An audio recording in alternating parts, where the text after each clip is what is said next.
नमस्कार विद्यार्थी मित्रांनो, स्वागत आहे तुमचे आपल्या या यूट्यूब चॅनलवरती। आजपासून आपण MPSC कंबाईन ग्रुप बी व ग्रुप सी साठी प्रिव्हियस इयर क्वेश्चन पेपरची एक सिरीज घेणार आहोत, जी की तुम्हाला येणाऱ्या कंबाईन ग्रुप बी व ग्रुप सीच्या परीक्षांसाठी अत्यंत महत्त्वपूर्ण ठरेल। या प्रिव्हियस इयर क्वेश्चन पेपरच्या सिरीजमध्ये आपण 2019 पासून 2024 पर्यंतच्या सर्व प्रश्नपत्रिका बघणार आहोत। यामुळे तुम्हाला आयोगाने आतापर्यंत कशा प्रकारचे प्रश्न विचारले आहेत, तसेच प्रश्नाचा ट्रेंड कशा प्रकारे बदलत आहे हे समजण्यास मदत होईल। त्यामुळे व्हिडिओ शेवटपर्यंत नक्की बघा। आज आपण MPSC कंबाईन ग्रुप बी चा 2019 या वर्षाचा पेपर बघणार आहोत। ही परीक्षा 24 मार्च 2019 ला झाली होती। चला तर मग आता आपण प्रश्नांकडे वळूयात। प्रश्न पहिला आहे, खालील विधाने विचारात घ्या। विधाने दिलेली आहेत। 2017 साली जगात कार्बन डायऑक्साईडचे सर्वाधिक उत्सर्जन करणाऱ्यांमध्ये भारताचे चौथे स्थान आहे। दुसरे विधान आहे, 2017 मधील जगात सर्वाधिक उत्सर्जन करणाऱ्यांमध्ये चीन, अमेरिका, युरोपियन युनियन आणि भारत या चौघांचा समावेश असून त्यांचा जागतिक उत्सर्जनामध्ये हिस्सा 58% आहे। तिसरे विधान दिलेले आहे, जागतिक उत्सर्जनामध्ये भारताचा हिस्सा 15% आहे व यावरून आपल्याला विचारले आहे की खालीलपैकी कोणते विधान बरोबर आहे। तर या प्रश्नाचे योग्य उत्तर आहे पर्याय क्रमांक 2 म्हणजेच ए आणि बी हे दोन्ही विधाने बरोबर आहेत। पुढील प्रश्न बघूयात।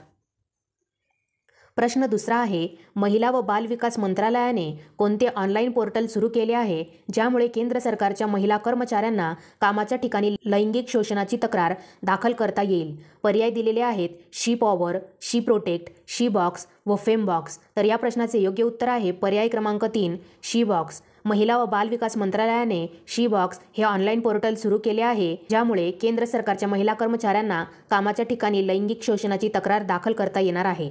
पुढील प्रश्न बघूयात। प्रश्न तिसरा आहे, खालीलपैकी कोणते विधान चुकीचे आहे। विधान दिले आहे, भारताच्या गगनयान या महत्त्वाकांक्षी प्रकल्पाचा भाग म्हणून 2020 पर्यंत इस्रोद्वारा 2 भारतीयांना अंतराळात पाठविले जाणार आहे। दुसरे विधान आहे, नुकतेच केंद्रीय मंत्रिमंडळाने या कार्यक्रमासाठी 10,000 कोटींची तरतूद मंजूर केली आहे।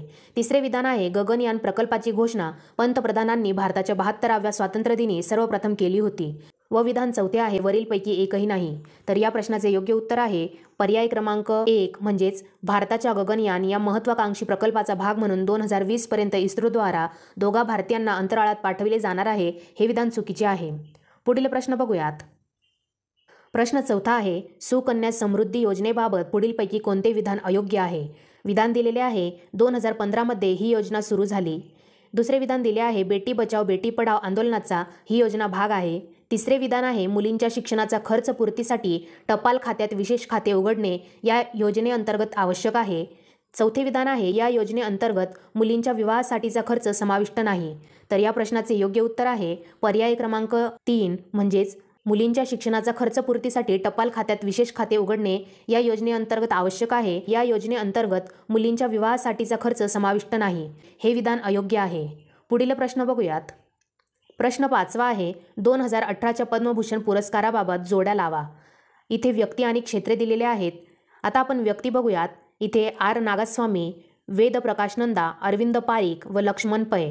क्षेत्रे दिलेले आहेत, साहित्य शिक्षण, कला संगीत, पुरातत्वशास्त्र, कला रंगचित्रकला। या प्रश्नाचे योग्य उत्तर आहे पर्याय क्रमांक 3 म्हणजेच आर नागस्वामी हे पुरातत्वशास्त्राशी संबंधित आहेत। वेद प्रकाश नंदा हे साहित्य व शिक्षणाशी संबंधित आहे। अरविंद पारिख हे कला व संगीताशी संबंधित आहे व लक्ष्मण पै हे कला व रंगचित्रकला यांच्याशी संबंधित आहेत। पुढील प्रश्न बघूयात। प्रश्न 6वा आहे, खालीलपैकी कोणते विधान चुकीचे आहे। विधाने दिलेले आहेत, श्री दलवीर भंडारी यांची आंतरराष्ट्रीय न्यायालयाचे न्यायाधीश म्हणून पुन्हा नोव्हेंबर 2017 मध्ये निवड झाली। दुसरे विधान दिलेले आहे, श्री भंडारी यांना संयुक्त राष्ट्रसंघाच्या आमसभेत 193 पैकी 183 मते मिळाली। तिसरे विधान आहे, 1945 साली आंतरराष्ट्रीय न्यायालयाची स्थापना झाल्यापासून या न्यायालयात ब्रिटिश न्यायाधीश असणार नाही अशी ही पहिलीच वेळ आहे। व चौथे विधान आहे, यापैकी एकही नाही। तर या प्रश्नाचे योग्य उत्तर आहे पर्याय क्रमांक 4 म्हणजेच यापैकी एकही विधान चुकीचे नाहीये। हे तीनही विधाने बरोबर आहेत। पुढील प्रश्न बघूयात। प्रश्न 7वा आहे, खालीलपैकी कोणते विधान बरोबर नाही। पहिले विधान आहे, साहित्य अकादमीची स्थापना मार्च 1954 मध्ये झाली। दुसरे विधान आहे, संस्था नोंदणी अधिनियम 1860च्या अंतर्गत तिची एक संस्था म्हणून 1956 मध्ये नोंदणीकृत आहे। त्याचे मुख्यालय मुंबई येथे आहे। अकॅडमीने 24 भाषांना मान्यता दिलेली आहे. तर या प्रश्नाचे योग्य उत्तर आहे पर्याय क्रमांक 2 म्हणजेच साहित्य अकॅडमीचे मुख्यालय मुंबई येथे आहे हे विधान चुकीचे आहे. पुढील प्रश्न बघूयात. प्रश्न 8वा आहे मुंबई शहरासंबंधी पुढील विधानांपैकी कोणते विधान असत्य आहे. विधाने दिलेली आहेत. मुंबई हे बिबट्यांचा अधिवास केंद्रस्थानी असणारे जगातील एकमेव शहर आहे. दुसरे विधान आहे मुंबई शहरातील 4 प्रमुख नद्या म्हणजे मिठी, दहिसर, पोईसर, ओशिवरा. तिसरे विधान आहे दहिसर, पोईसर आणि मिठी नद्यांचा उगम तुळशी तलावातून होतो. या प्रश्नाचे योग्य उत्तर आहे पर्याय क्रमांक 3 सी म्हणजेच दहिसर, पोईसर आणि मिठी नद्यांचा उगम तुळशी तलावातून होतो हे विधान असत्य आहे. पुढील प्रश्न बघूयात. प्रश्न 9वा आहे भारतीय शासनाने सुरू केलेले ई-चरक नावाचे पोर्टल कशा संदर्भात आहे. या प्रश्नाचे योग्य उत्तर आहे पर्याय क्रमांक 4 म्हणजेच भारतीय शासनाने सुरू केलेले ई-चरक नावाचे पोर्टल ई-चॅनल वनौषधी, सुगंधी, कच्चा माल आणि आयुर्वेदाचे ज्ञान या संबंधित आहे. पुढील प्रश्न बघूयात. प्रश्न 10वा आहे पेन्सिल ऑनलाईन पोर्टल हे डॅशच्या प्रभावी अंमलबजावणीसाठी आहे. या प्रश्नाचे योग्य उत्तर आहे पर्याय क्रमांक 1 बालमजूर कायदा आणि राष्ट्रीय बालमजूर प्रकल्प यासाठी पेन्सिल हे ऑनलाईन पोर्टल प्रभावी आहे. पुढील प्रश्न बघूयात. प्रश्न 11 आहे डॅश या वकील पाकिस्तानी मानवाधिकार कार्यकर्त्या यांचा फेब्रुवारी 2018 मध्ये निधन झाले. या प्रश्नाचे योग्य उत्तर आहे पर्याय क्रमांक 2 अस्मा जहांगीर या वकील पाकिस्तानी मानवाधिकार कार्यकर्ता यांचा फेब्रुवारी 2018 मध्ये निधन झाले. पुढील प्रश्न बघूयात. प्रश्न 12वा आहे डिसेंबर 2017 मध्ये युनेस्कोच्या समितीने खालीलपैकी कशाला अमूर्त सांस्कृतिक वारसा म्हणजेच इंटँजिबल कल्चरल हेरिटेज म्हणून मान्यता दिली आहे. या प्रश्नाचे योग्य उत्तर आहे पर्याय क्रमांक 2 कुंभमेळा. कुंभमेळ्याला डिसेंबर 2017 मध्ये युनेस्कोच्या समितीने अमूर्त सांस्कृतिक वारसा म्हणून मान्यता दिली आहे. पुढील प्रश्न बघूयात. प्रश्न 13वा आहे खालीलपैकी कोणते हवामान बदलाशी संबंधित आहेत. तर या प्रश्नाचे योग्य उत्तर आहे पर्याय क्रमांक 4 वरील सर्व म्हणजेच पृथ्वी शिखर परिषद, UNFCC, क्योटो प्रोटोकॉल, रामसर परिषद हे सर्व हवामान बदलाशी संबंधित आहेत. पुढील प्रश्न बघूयात. प्रश्न 14वा आहे जगातील 7 समुद्रांची यशस्वी जलतरण मोहीम करणारा पहिला भारतीय कोण आहे. या प्रश्नाचे योग्य उत्तर आहे पर्याय क्रमांक 2 रोहन मोरे हे जगातील 7 समुद्रांची यशस्वी जलतरण मोहीम करणारा पहिला भारतीय आहे. पुढील प्रश्न बघूयात. प्रश्न 15वा आहे खालीलपैकी कोणते राज्य स्त्रियांना मोफत इंजेक्टेबल गर्भनिरोधक प्रदान करणारे देशातील पहिले राज्य बनले आहे. तर या प्रश्नाचे योग्य उत्तर आहे पर्याय क्रमांक 4 महाराष्ट्र. महाराष्ट्र हे राज्य स्त्रियांना मोफत इंजेक्टेबल गर्भनिरोधक प्रदान करणारे देशातील पहिले राज्य बनले आहे. पुढील प्रश्न बघूयात. प्रश्न 16वा आहे बलवंतराय मेहता समितीची स्थापना डॅश या हेतूने करण्यात आली होती. तर या प्रश्नाचे योग्य उत्तर आहे पर्याय क्रमांक 2 सामूहिक विकास कार्यक्रमाच्या अंमलात अधिक कार्यक्षमता आणण्याकरिता उपाययोजना सुचविणे यासाठी बलवंतराय मेहता समितीची स्थापना करण्यात आली होती. पुढील प्रश्न बघूयात. प्रश्न 17वा आहे महाराष्ट्रातील थेट निवडलेल्या सरपंचाबाबत खालीलपैकी कोणते विधान चुकीचे आहे. आता आपण इथे विधाने बघूयात. पहिले विधान आहे सरपंचाविरुद्ध अविश्वासाचा ठराव 2/3 सदस्यांच्या पाठिंब्याशिवाय तो मांडता येणार नाही. दुसरे विधान आहे अविश्वासाचा ठराव मंजूर होण्यासाठी 3/4 बहुमताची आवश्यकता असते. तिसरे विधान आहे जर अविश्वासाचा ठराव फेटाळला गेल्यास पुन्हा 2 वर्ष तो मांडता येणार नाही. चौथे विधान आहे सरपंचाच्या कारकिर्दीच्या अखेरच्या वर्षात अविश्वासाचा ठराव मांडता येणार नाही. या प्रश्नाचे योग्य उत्तर आहे पर्याय क्रमांक 4 म्हणजेच सरपंचाच्या कारकिर्दीच्या अखेरच्या वर्षात अविश्वासाचा ठराव मांडता येणार नाही हे विधान चुकीचे आहे. पुढील प्रश्न बघूयात. प्रश्न 18वा आहे खालीलपैकी कोणते विधान चुकीचे आहे. विधाने दिलेली आहेत नीती आयोगात नीती म्हणजे national institute for transforming India. दुसरे विधान आहे 1 जानेवारी 2015 रोजीच त्याची स्थापना झाली. तिसरे विधान आहे पंतप्रधान या नीती आयोगाचे अध्यक्ष असतात.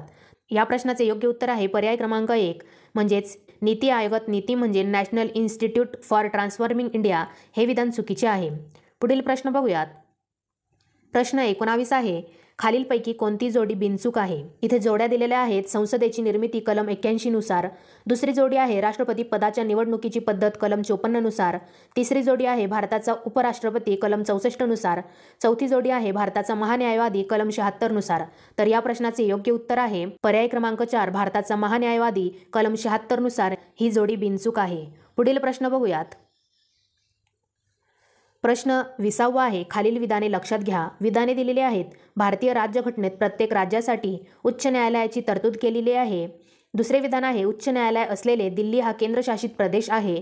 तिसरे विधान आहे भारतात उच्च न्यायालयाची स्थापना सर्वप्रथम 1862 मध्ये झाली. व चौथे विधान आहे स्वातंत्र्यपूर्व काळात स्थापन झालेले अलाहाबाद उच्च न्यायालय हे देशातील चौथे उच्च न्यायालय आहे. व इथे आपल्याला विचारले आहे की कोणते विधान बिनचूक आहे म्हणजेच बरोबर आहे. तर या प्रश्नाचे योग्य उत्तर आहे पर्याय क्रमांक 4 म्हणजेच हे चारही विधाने बरोबर आहेत. पुढील प्रश्न बघूयात. प्रश्न क्रमांक 21 आहे खालीलपैकी कोणत्या तरतुदी राज्यघटनेच्या अनुच्छेद 164 मध्ये आहेत.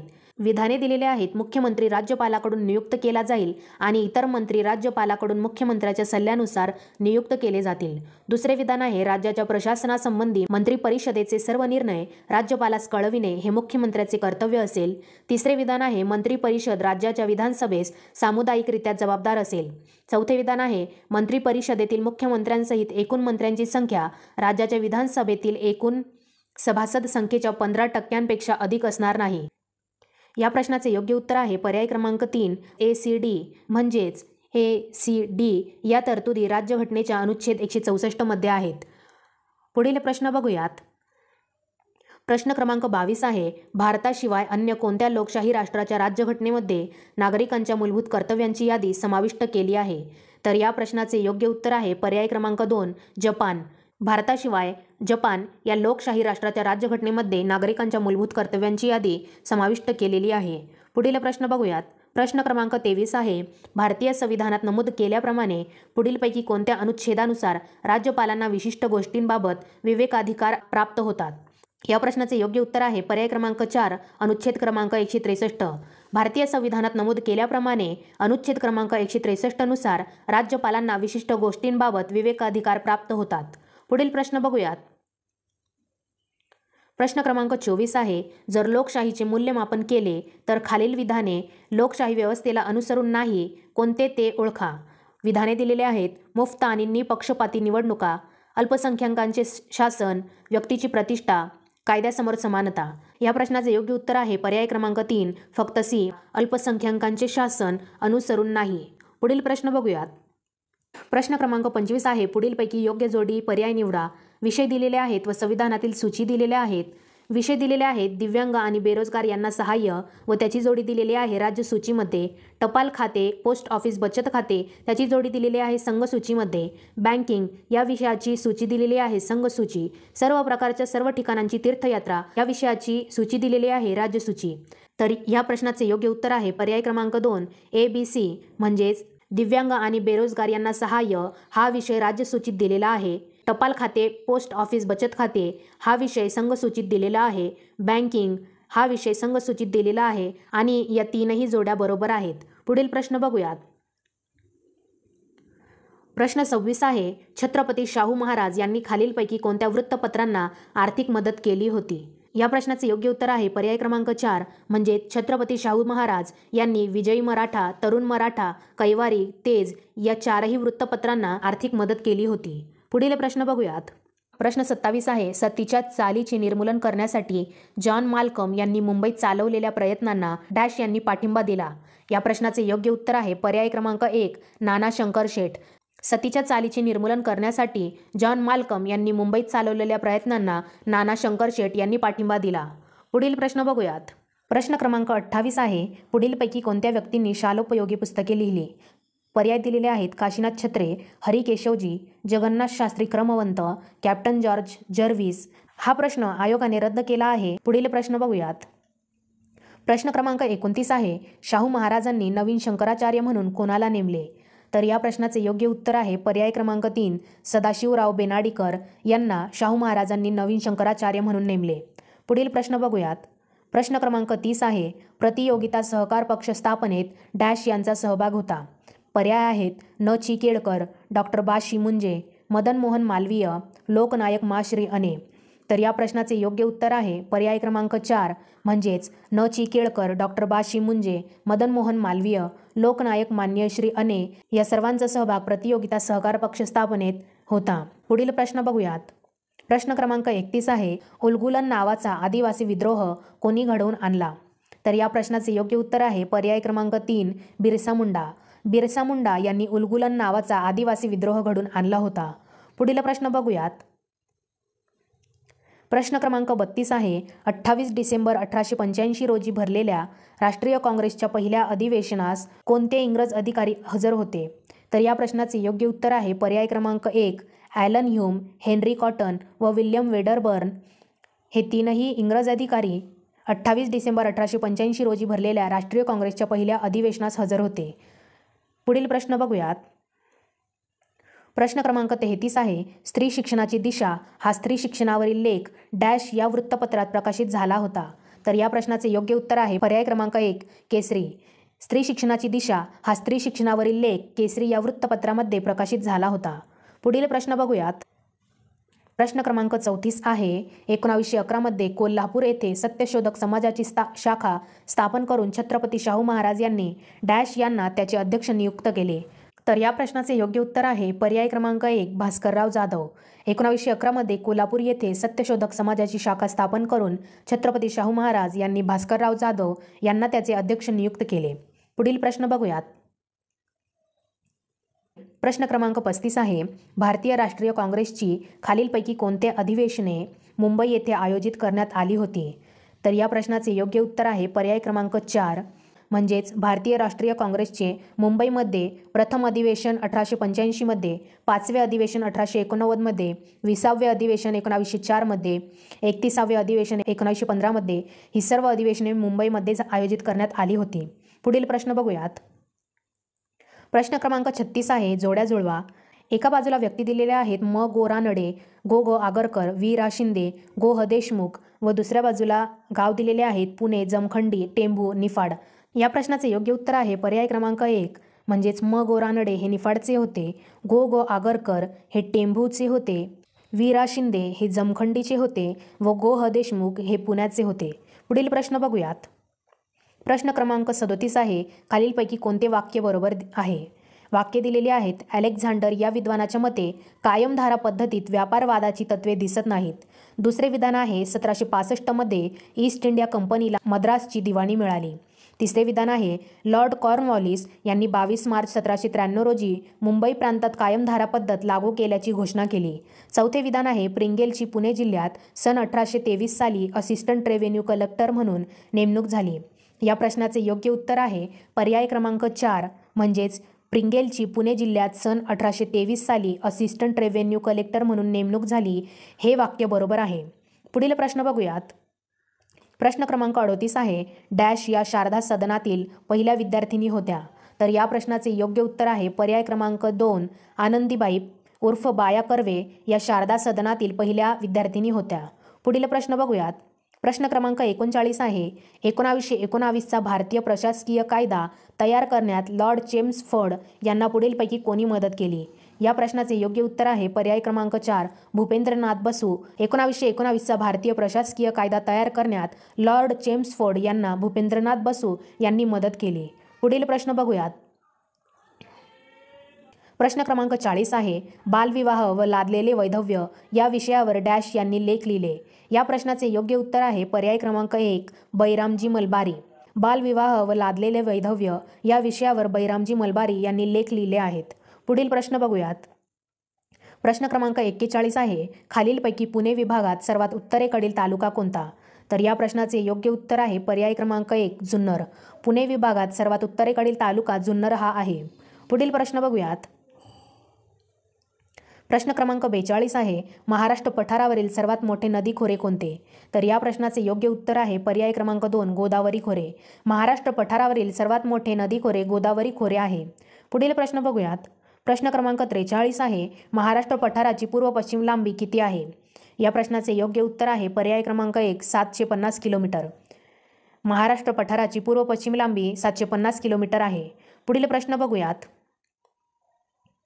प्रश्न क्रमांक 44 आहे, जोड्या लावा. एका बाजूला प्राणी दिलेले आहे व दुसऱ्या बाजूला त्यांची ब्रीड दिलेली आहे.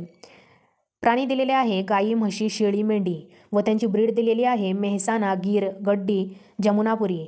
या प्रश्नाचे योग्य उत्तर आहे पर्याय क्रमांक 3, म्हणजेच गाई ही ग्रीड या ब्रीडमध्ये येते, म्हशी हे मेहसाणा या ब्रीडमध्ये येते, शेळी हे जमुनापुरी या ब्रीडमध्ये येते व मेंढी ही गड्डी या ब्रीडमध्ये येते. पुढील प्रश्न बघूयात.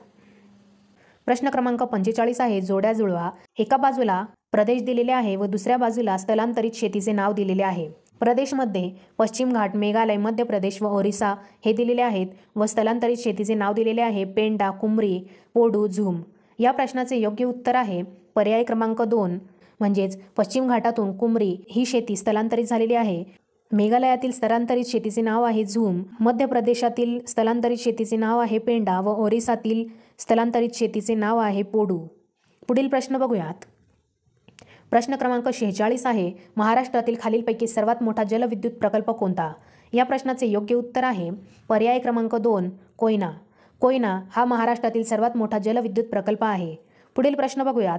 प्रश्न क्रमांक 47 आहे महाराष्ट्रातील खालील पर्वतरांगांचा क्रम उत्तरेकडून दक्षिणेकडे बरोबर आहे। तर या प्रश्नाचे योग्य उत्तर आहे पर्याय क्रमांक 2 म्हणजेच महाराष्ट्राच्या सर्वात उत्तरेकडे अजंठा, त्यानंतर सातमाळा, त्यानंतर हरिश्चंद्रगड व त्यानंतर शंभू महादेव हा पर्वतरांगांचा क्रम उत्तरेकडून दक्षिणेकडे बरोबर आहे। पुढील प्रश्न बघूयात। प्रश्न क्रमांक 48 आहे जोड्या लावा। एका बाजूला धातू दिलेले आहे व दुसऱ्या बाजूला खाण उद्योग जिल्हे दिलेले आहेत। धातू दिलेले आहे मॅग्नीज, बॉक्साईट, चुनखडी, क्रोमाइट। खाण उद्योग जिल्हे दिलेले आहे कोल्हापूर, यवतमाळ, भंडारा, उस्मानाबाद। हा प्रश्न आयोगाने कॅन्सल केलेला आहे। पुढील प्रश्न बघूयात। प्रश्न क्रमांक 49 आहे महाराष्ट्रातील खालीलपैकी कोणता प्रादेशिक विभाग पर्जन्य छायेच्या प्रदेशात येतो? या प्रश्नाचे योग्य उत्तर आहे पर्याय क्रमांक 3 पश्चिम महाराष्ट्र। पुढील प्रश्न बघूयात। प्रश्न क्रमांक 50 आहे जोड्या लावा। एका बाजूला जलविद्युत केंद्रे दिलेली आहेत व दुसऱ्या बाजूला त्यांचा जिल्हा दिलेला आहे। जलविद्युत केंद्रे दिलेली आहे भीरा, वीर, भंडारदरा, उजनी व जिल्हे दिलेले आहे अहमदनगर, रायगड, सोलापूर, पुणे। या प्रश्नाचे योग्य उत्तर आहे पर्याय क्रमांक 2 म्हणजेच भीरा हे जलविद्युत केंद्र रायगड येथे आहे, वीर हे जलविद्युत केंद्र पुणे येथे आहे, भंडारदरा हे जलविद्युत केंद्र अहमदनगर येथे आहे व उजनी हे जलविद्युत केंद्र सोलापूर येथे आहे। पुढील प्रश्न बघूयात। प्रश्न क्रमांक 51 आहे 2011च्या जनगणनेनुसार महाराष्ट्राची एकूण लोकसंख्या किती होती? तर या प्रश्नाचे योग्य उत्तर आहे पर्याय क्रमांक 1। पुढील प्रश्न बघूयात। प्रश्न क्रमांक 52 आहे वरील नकाशात महाराष्ट्रातील एक प्रशासकीय विभाग दाखविला आहे। खालीलपैकी कोणता प्रशासकीय विभाग आणि वर्तुळाने दाखविलेले जिल्हा मुख्यालय बरोबर आहे? या प्रश्नाचे योग्य उत्तर आहे पर्याय क्रमांक 3 म्हणजेच वरील नकाशात महाराष्ट्रातील जो एक प्रशासकीय विभाग दाखविला आहे तो औरंगाबाद विभाग आहे। पुढील प्रश्न बघूयात। प्रश्न क्रमांक 53 आहे जोड्या लावा। एका बाजूला पुळण दिलेले आहे व दुसऱ्या बाजूला जिल्हे दिलेले आहे। पुळण दिलेले आहे उभादांडा, नंदगाव, मारवे, सातपाटी व जिल्हे दिलेले आहे ठाणे, रायगड, मुंबई, सिंधुदुर्ग। हा प्रश्न आयोगाने रद्द केला आहे। पुढील प्रश्न बघूयात। प्रश्न क्रमांक 54 आहे खालीलपैकी महाराष्ट्राचा कोणता अक्षवृत्त विस्तार बरोबर आहे? या प्रश्नाचे योग्य उत्तर आहे पर्याय क्रमांक 1 म्हणजेच महाराष्ट्राचा अक्षवृत्त विस्तार 15°44' उत्तर ते 22°6' उत्तर एवढा आहे। पुढील प्रश्न बघूयात। प्रश्न क्रमांक 55 आहे महाराष्ट्रातील खालीलपैकी कोणती नदी खचदरीतून वाहते? या प्रश्नाचे योग्य उत्तर आहे पर्याय क्रमांक 4 तापी। महाराष्ट्रातील तापी ही नदी खचदरीतून वाहते। पुढील प्रश्न बघूयात। प्रश्न क्रमांक 56 आहे भारताच्या आयात भागीदार देशांची त्यांच्या 2016-17 वर्षातील आयात भागीदारीतील महत्त्वानुसार उतरत्या क्रमाने क्रमवारी लावा। देश दिलेले आहे सौदी अरेबिया, चीन, USA, इंडोनेशिया, दक्षिण कोरिया, इराक, UAE। तर या प्रश्नाचे योग्य उत्तर आहे पर्याय क्रमांक 3 भारताच्या आयात भागीदार देशांची 2016-17 वर्षातील आयात भागीदारीतील महत्त्वानुसार उतरत्या क्रमाने क्रमवारी आहे चीन, USA, UAE, Saudi Arabia, Indonesia, दक्षिण कोरिया व इराक। पुढील प्रश्न बघूयात। प्रश्न क्रमांक 57 आहे जननी सुरक्षा योजना ही 100% केंद्राने प्रायोजित केलेली योजना आहे आणि त्यानुसार रोख मदत डॅश याबरोबर दिली जाते। या प्रश्नाचे योग्य उत्तर आहे पर्याय क्रमांक 2 जननी सुरक्षा योजना ही 100% केंद्राने प्रायोजित केलेली योजना आहे आणि त्यानुसार रोख मदत, बाळंतपण आणि बाळंतपणानंतरची दक्षता याबरोबर दिली जाते। पुढील प्रश्न बघूयात। प्रश्न क्रमांक 58 आहे थॉमस पिकवेटीचे पुस्तक कॅपिटल 2013 खालीलपैकी कशाचे विश्लेषण करते? या प्रश्नाचे योग्य उत्तर आहे पर्याय क्रमांक 3 फक्त C म्हणजेच विकसित जगामध्ये तीव्र असमानतेचा उदय असे विश्लेषण थॉमस पिकवेटीचे पुस्तक कॅपिटल करते। पुढील प्रश्न बघूयात। प्रश्न क्रमांक 59 आहे दारिद्र्य मापनासंबंधातील तेंडोलकर समितीने पुढील सूचना केल्या। विधाने दिलेले आहे. उष्मांकाधारित दारिद्र्य रेषेच्या संकल्पनेपासून दूर जाणे, दारिद्र्य रेषा उष्मांकाधारित न ठेवणे. दुसरे विधान आहे दारिद्र्याचे अंदाज मापन करण्यासाठी वेगवेगळ्या वस्तू गटांसाठी वेगवेगळे संदर्भ कालावधी विचारात घेणे. तिसरे विधान आहे शिक्षण व आरोग्यासाठी केलेल्या व्यक्तिगत खर्चाचा समावेश करणे. व येथे विचारले आहे वरीलपैकी कोणते विधान बरोबर आहे. तर या प्रश्नाचे योग्य उत्तर आहे पर्याय क्रमांक 2 वरील सर्व. म्हणजे दारिद्र्य मापनासंबंधातील तेंडुलकर समितीने पुढील 3ही सूचना केल्या आहेत. पुढील प्रश्न बघूयात. प्रश्न क्रमांक 60 आहे. आर्थिक सुधारणांनंतर 1990 ते 91 ते 2012 ते 13 या काळात स्थूल देशांतर्गत उत्पादनाचा दर डॅश प्रवृत्ती दर्शवितो. या प्रश्नाचे योग्य उत्तर आहे पर्याय क्रमांक 3 वाढती. आर्थिक सुधारणांनंतर 1990 ते 91 ते 2012 ते 13 या काळात स्थूल देशांतर्गत उत्पादनाचा दर वाढती प्रवृत्ती दर्शवितो. पुढील प्रश्न बघूयात. प्रश्न क्रमांक 61 आहे. NSSO नुसार श्रमशक्ती म्हणजे काय. विधान दिलेले आहे अशा व्यक्ती ज्या रोजगाराच्या शोधात आहेत व दुसरे विधान आहे अशा व्यक्ती ज्यांना रोजगार मिळाला आहे. तर या प्रश्नाचे योग्य उत्तर आहे पर्याय क्रमांक 1 A किंवा B कुठलेच नाही. पुढील प्रश्न बघूयात. प्रश्न क्रमांक 62 आहे. व्यापारी बँकांनी दिलेल्या कर्जावरील व्याजदरासाठी वर्ष 2010 मध्ये लागू केलेल्या पायाभूत दर मोजणीमध्ये पुढीलपैकी कोणत्या बाबींचा विचार केला जातो. तर या प्रश्नाचे पर्याय दिलेले आहेत. निधीवरील खर्च, रेपो रेट, रोकड रोखता प्रमाण ठेवण्यासाठी येणारा खर्च, कमीत कमी परतावा दर. तर या प्रश्नाचे योग्य उत्तर आहे पर्याय क्रमांक 2 A, C आणि D म्हणजेच निधीवरील खर्च, रोकड रोखता प्रमाण ठेवण्यासाठी येणारा खर्च व कमीत कमी परतावा दर या बाबींचा विचार व्यापारी बँकांनी दिलेल्या कर्जावरील व्याजदरासाठी वर्ष 2010 मध्ये लागू केलेल्या पायाभूत दर मोजणीमध्ये केला जातो. पुढील प्रश्न बघूयात. प्रश्न क्रमांक 63 आहे. इथे 2 विधाने दिलेली आहे. पहिले विधान आहे मुद्रा योजनेचे उद्दिष्ट असंघटित, बिन नोंदणीकृत, नॉन कॉर्पोरेट छोट्या उद्योगधंद्यांना वित्त पुरवठा करणे. मिसिंग मिडिल हरवलेला मध्य म्हणजे छोट्या उद्योगांची पुढच्या टप्प्यांपर्यंत प्रगती करण्याची प्रक्रिया दुर्बळ असणे. तर इथे विचारले आहे की वरीलपैकी कोणते विधान बरोबर आहे. तर या प्रश्नाचे योग्य उत्तर आहे पर्याय क्रमांक 1 हे 2ही विधाने बरोबर आहेत. पुढील प्रश्न बघूयात. प्रश्न 64 आहे. भारत सरकारच्या भांडवली अर्थसंकल्पामध्ये डॅशचा समावेश होतो. तर या प्रश्नाचे योग्य उत्तर आहे पर्याय क्रमांक 2 भांडवली प्राप्ती आणि भांडवली खर्च यांचा समावेश भारत सरकारच्या भांडवली अर्थसंकल्पामध्ये होतो. पुढील प्रश्न बघूयात. प्रश्न 65 आहे. भारतातील एकूण राज्यांपैकी कोणते राज्य बँकांमधील ठेवी जमा करण्यामध्ये अग्रेसर आहे. तर या प्रश्नाचे योग्य उत्तर आहे पर्याय क्रमांक 4 महाराष्ट्र. भारतातील एकूण राज्यांपैकी महाराष्ट्र हे राज्य बँकांमधील ठेवी जमा करण्यामध्ये अग्रेसर आहे. पुढील प्रश्न बघूयात. प्रश्न क्रमांक 66 आहे. 1983 ते 84 ते 2011 ते 12 या काळातील केंद्र सरकारच्या दायित्वांमध्ये कोणत्या देयता सर्वात अधिक होत्या. तर या प्रश्नाचे योग्य उत्तर आहे पर्याय क्रमांक 3 अंतर्गत देयता. 1983-84 ते 2011-12 या काळातील केंद्र सरकारच्या दायित्वांमध्ये अंतर्गत देयता सर्वाधिक होत्या. पुढील प्रश्न बघूयात. प्रश्न क्रमांक 67 आहे. लिंग अंदाजपत्रक म्हणजे डॅश. तर या प्रश्नाचे योग्य उत्तर आहे पर्याय क्रमांक 1 अधिक लिंग समान समाजासाठी वित्तीय तरतूद म्हणजेच लिंग अंदाजपत्रक. पुढील प्रश्न बघूयात. प्रश्न क्रमांक 68 आहे. खालील विधाने लक्षात घ्या. विधाने दिलेले आहे. आर्थिक नियोजनाच्या पहिल्या 4 दशकांमध्ये वस्तुकरांवरील भर वाढला होता. दुसरे विधान आहे त्यांचा वस्तुकरांचा केंद्र सरकारच्या एकूण कर उत्पन्नामध्ये सन 1990 ते 91 मध्ये 84% हिस्सा होता. तिसरे विधान आहे अप्रत्यक्ष कर उत्पन्न व एकूण कर उत्पन्नाचे गुणोत्तर 2016-17 मध्ये 51.7% इतके होते. येथे विचारले आहे की वरीलपैकी कोणते विधान चुकीचे आहे. तर या प्रश्नाचे योग्य उत्तर आहे पर्याय क्रमांक 4 म्हणजेच हे 3ही विधाने बरोबर आहेत. यापैकी कोणतेही विधान चुकीचे नाही. पुढील प्रश्न बघूयात. प्रश्न क्रमांक 69 आहे. बिगर अनुसूचित बँका म्हणजे अशा बँका की ज्या भारतीय रिझर्व्ह बँक कायदा 1934च्या डॅश सूचीमध्ये समाविष्ट नाहीत. तर या प्रश्नाचे योग्य उत्तर आहे पर्याय क्रमांक 1 दुसऱ्या. बिगर अनुसूचित बँका म्हणजे अशा बँका की ज्या भारतीय रिझर्व्ह बँक कायदा 1934च्या दुसऱ्या सूचीमध्ये समाविष्ट नाहीत. पुढील प्रश्न बघूयात. प्रश्न क्रमांक 70 आहे. मध्यावधी राजकोषीय सुधारणांचा अंतिम उद्देश.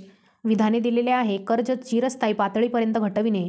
दुसरे विधान आहे राजकोषीय तुटीत वाढ करणे. तिसरे विधान आहे चालू खात्यावरील तूट कमी करणे. चौथे विधान आहे अर्थसहाय्य कमी करणे.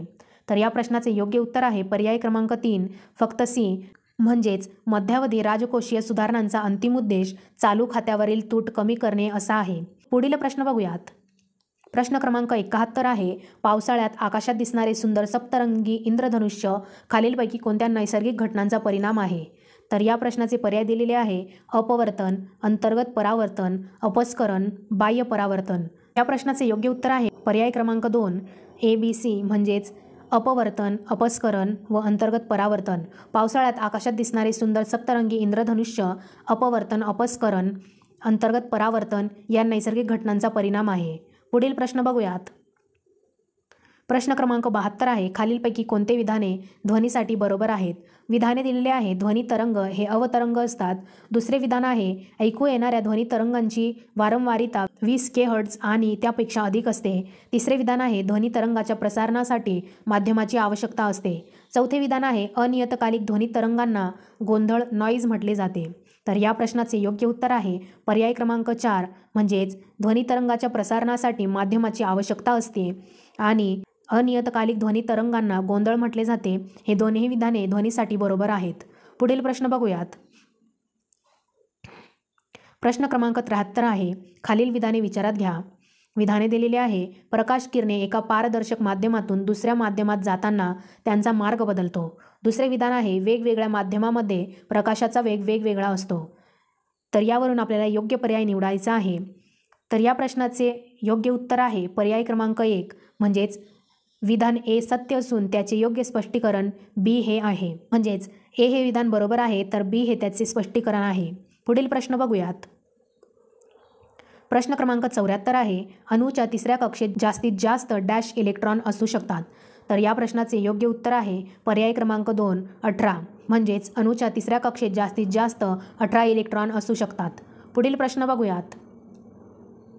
प्रश्न क्रमांक 75 आहे, एकमेकांशी काटकोनात असलेल्या अक्षांवर समपृष्ठाचे छेद खालीलप्रमाणे असतील तर त्या समपृष्ठाचे मिलर निर्देशांकाचे परिगणन करा. येथे दिलेले आहे 2A 3B 4C. तर या प्रश्नाचे योग्य उत्तर आहे पर्याय क्रमांक 1 6 4 3. पुढील प्रश्न बघूयात. प्रश्न क्रमांक 76 आहे, जेव्हा वितळलेल्या सोडियम क्लोराईडमधून 100A विद्युत प्रवाह 965 सेकंदाकरिता प्रवाहित केला तर Na = 23, Ci = 35.5. तर या प्रश्नाचे योग्य उत्तर आहे पर्याय क्रमांक 2 23 ग्रॅम सोडियम कॅथोडवर निक्षेप होईल आणि 35.5 ग्रॅम क्लोरीन वायूचा ॲनोडवर विकास होईल. पुढील प्रश्न बघूयात.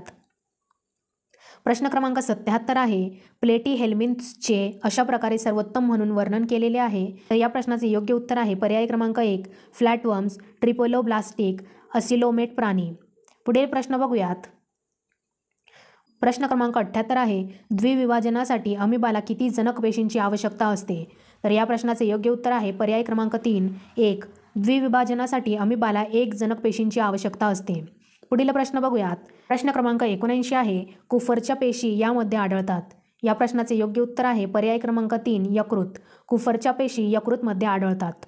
पुढील प्रश्न बघूयात.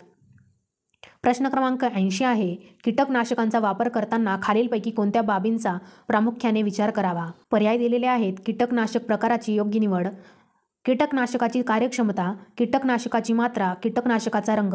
तर या प्रश्नाचे योग्य उत्तर आहे पर्याय क्रमांक 3 A, B आणि C. म्हणजेच कीटकनाशकांचा वापर करताना कीटकनाशक प्रकाराची योग्य निवड, कीटकनाशकाची कार्यक्षमता व कीटकनाशकाची मात्रा या बाबींचा प्रामुख्याने विचार करावा. पुढील प्रश्न बघूयात. प्रश्न क्रमांक 81 आहे, खालीलपैकी वनस्पतींमध्ये कोणता मूलद्रव्य त्याच्या कार्याशी चुकीच्या पद्धतीने जोडला गेला आहे? तर या प्रश्नाचे योग्य उत्तर आहे पर्याय क्रमांक 4 गंधक. केंद्रक आम्लाचा घटक हा मूलद्रव्य त्याच्या कार्याशी चुकीच्या पद्धतीने जोडला गेला आहे. पुढील प्रश्न बघूयात. प्रश्न क्रमांक 82 आहे, डॅश हे सूक्ष्म जीवाणू एकदल वनस्पतींमध्ये असहजीवी नत्र स्थिरीकरणास उपयुक्त आहे. या प्रश्नाचे योग्य उत्तर आहे पर्याय क्रमांक 1 ॲझोटोबॅक्टर. हे सूक्ष्म जीवाणू एकदल वनस्पतींमध्ये असहजीवी नत्र स्थिरीकरणास उपयुक्त आहे. पुढील प्रश्न बघूयात. प्रश्न क्रमांक 83 आहे, जास्त पौष्टिक अन्नपदार्थ शरीरास डॅश प्रदान करतात. या प्रश्नाचे योग्य उत्तर आहे पर्याय क्रमांक 2 जास्त पौष्टिक अन्नपदार्थ शरीरास कमी कॅलरीज आणि सर्वसाधारण जास्त प्रमाणात जीवनसत्व आणि खनिजे, सूक्ष्म पोषक घटक प्रदान करतात. पुढील प्रश्न बघूयात. प्रश्न क्रमांक 84 आहे, डॉट्स कार्यक्रम हा खालीलपैकी कुठल्या राष्ट्रीय कार्यक्रमाचा महत्त्वाचा भाग आहे? या प्रश्नाचे योग्य उत्तर आहे पर्याय क्रमांक 3 राष्ट्रीय क्षयरोग नियंत्रण कार्यक्रम. पुढील प्रश्न बघूयात. प्रश्न क्रमांक 85 आहे, खालीलपैकी कोणते रासायनिक पदार्थ चेतासंवेदनावाहक म्हणून प्रमाणित केलेले आहे? पर्याय दिलेले आहे ॲसिटाइलकोलिन व गॅमा अमिनो ब्युटिरिक ॲसिड, डोपामाइन व नॉर ॲड्रिनॅलिन, लायसिन व हिस्टामाइन, पायरुविक ॲसिड व ॲसिटाइलकोए. या प्रश्नाचे योग्य उत्तर आहे पर्याय क्रमांक 3 ए आणि बी. ॲसिटाइलकोलिन व गॅमा अमिनो ब्युटिरिक ॲसिड व डोपामाइन व नॉर ॲड्रिनॅलिन हे रासायनिक पदार्थ चेतासंवेदनावाहक म्हणून प्रमाणित केले आहेत. पुढील प्रश्न बघूयात. आता इथून पुढे गणित व बुद्धिमत्ताचे प्रश्न चालू होत आहे. प्रश्न क्रमांक 86 आहे, राम आणि श्याम दोघेही ए बिंदूपासून एकमेकांच्या विरुद्ध दिशेने चालत आहे. ए बिंदूपासून राम 3 मीटर व श्याम 4 मीटर चालले. त्यानंतर राम डावीकडे वळून 4 मीटर चालला आणि श्यामसुद्धा डावीकडे वळून 5 मीटर चालला. आता त्यांच्यामधील अंतर किती? तर या प्रश्नाचे योग्य उत्तर आहे पर्याय क्रमांक 4 11.40 मीटर. पुढील प्रश्न बघूयात. प्रश्न क्रमांक 87 आहे, वरील आकृतीत कोपऱ्यातील आयताचे मापन 4 सेंटीमीटर गुणिले 8 सेंटीमीटर आहे, तर वर्तुळाची सेंटीमीटरमध्ये त्रिज्या दर्शवणारा पर्याय निवडा. या प्रश्नाचे योग्य उत्तर आहे पर्याय क्रमांक 1 20. पुढील प्रश्न बघूयात. प्रश्न क्रमांक 88 आहे, खालील माहिती काळजीपूर्वक वाचा आणि प्रश्नाचे उत्तर द्या. आता इथे एक पझल दिलेली आहे व त्यावरून तुम्हाला उत्तर काढायचे आहे. मी तुम्हाला डायरेक्ट उत्तर सांगून देते की याचे उत्तर काय आहे. तर या प्रश्नाचे योग्य उत्तर आहे पर्याय क्रमांक 1 रसायनशास्त्र. पुढील प्रश्न बघूयात. प्रश्न क्रमांक 89 आहे, PQRSTUV आणि W हे मध्याकडे तोंड करून वर्तुळाकार बसलेले आहे. खालील विधाने लक्षात घेऊन प्रश्नाचे उत्तर निवडा.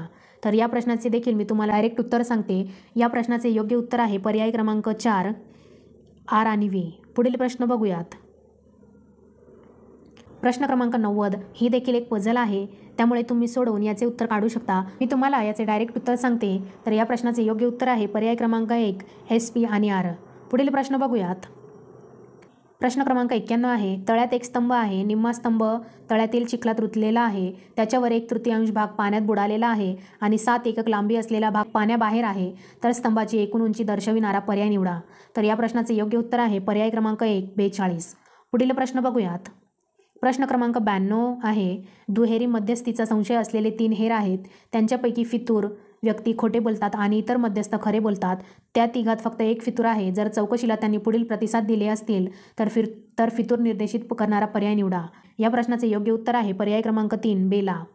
पुढील प्रश्न बघूयात. प्रश्न क्रमांक 93 आहे, अजय आणि विकास यांच्या आजच्या वयांचे गुणोत्तर 3:11 आहे. विकास हा मीनाच्या वयापेक्षा 12 वर्षे लहान आहे. मीनाचे वय 7 वर्षांनी 85 वर्ष असेल तर अजयच्या वडिलांचे वय 25 वर्ष अजयपेक्षा जास्त आहे. तर अजयच्या वडिलांचे आजचे वय किती? या प्रश्नाचे योग्य उत्तर आहे पर्याय क्रमांक 2 43 वर्ष. पुढील प्रश्न बघूयात. प्रश्न क्रमांक 94 आहे, हा देखील तुम्हाला सोडवून त्याचे उत्तर काढायचे आहे. मी तुम्हाला उत्तर सांगते. या प्रश्नाचे योग्य उत्तर आहे पर्याय क्रमांक 4 0.6. पुढील प्रश्न बघूयात. प्रश्न क्रमांक 95 आहे, जेव्हा गुलाबी X आहे पांढरा Y आहे, जेव्हा गुलाबी X नाही पिवळा Z आहे, परंतु पिवळा Z असेपर्यंत पांढरा Y असणार नाही. जर सर्व माहिती सत्य असेल तर सत्य विधान निवडा. या प्रश्नाचे योग्य उत्तर आहे पर्याय क्रमांक 3 पिवळा Z असल्याने गुलाबी X नाही. पुढील प्रश्न बघूयात.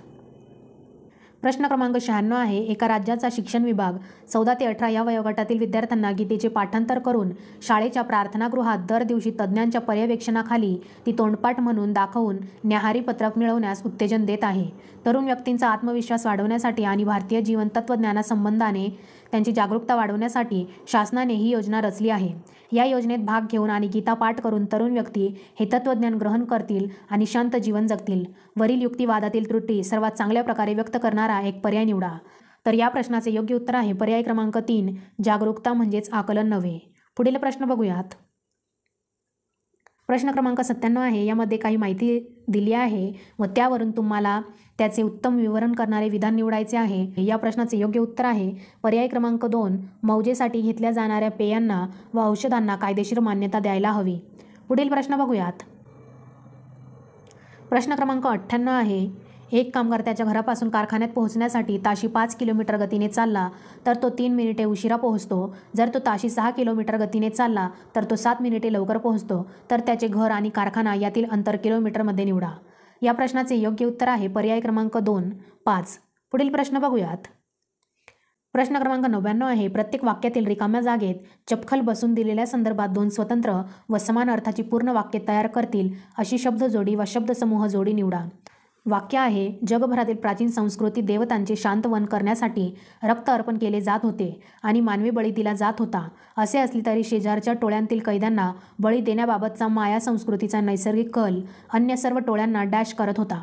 तर या प्रश्नाचे योग्य उत्तर आहे पर्याय क्रमांक 2, अस्वस्थ आणि अपमानित. पुढील प्रश्न बघूयात.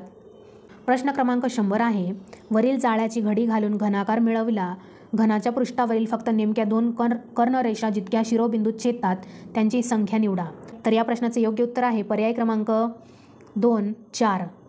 तर विद्यार्थी मित्रांनो, अशा प्रकारे इथे आपले संपूर्ण 100 प्रश्न झालेले आहेत. तुम्हाला व्हिडिओ कसा वाटला मला नक्की कमेंट करून सांगा. जर तुम्हाला हा व्हिडिओ आवडला असेल आणि ही सिरीज मी अशीच चालू ठेवावी यासाठी नक्की कमेंट करा. आणि अशाच प्रकारे तुम्हाला कुठल्या विषयांवर किंवा वेगवेगळ्या विषयांचे जर वेगवेगळे PYQ पाहिजे असतील तर मला नक्की कमेंट करून सांगा. जर तुम्हाला व्हिडिओ आवडला असेल तर व्हिडिओला लाईक व चॅनलला सबस्क्राईब करायला विसरू नका. धन्यवाद.